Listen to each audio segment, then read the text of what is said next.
Là, nous abordons le chapitre 2 de la séquence 2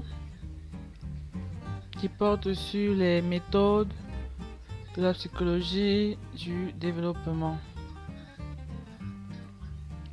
Comme plan de ce chapitre, nous avons une introduction.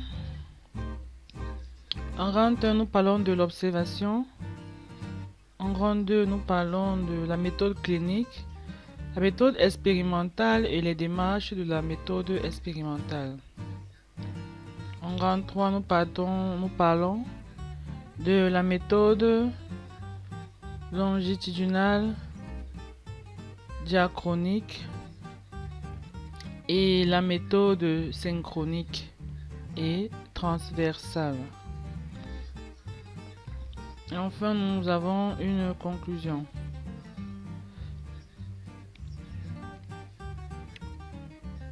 Grand 1, l'observation. L'observation a été la première méthode utilisée par le développement. On distingue deux façons d'observer, la méthode clinique et la méthode expérimentale. Premier astérisque, la méthode clinique qui a pour partie l'observation subjective.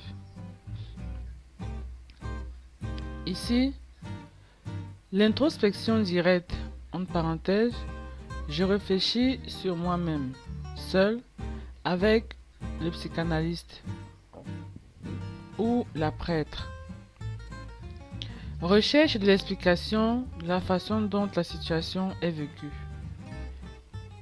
Dans cette même objectif, nous avons l'introspection directe, entre parenthèses, faire la biographie de quelqu'un par exemple. Pas d'explication quant à la façon dont la situation est vécue. Nous avons l'observation objective. Elle est d'un intérêt scientifique dans la mesure où les données sont répétables, vérifiables, communicables. On a considéré que l'étude de quelques enfants ne suffisait pas, était trop subjective.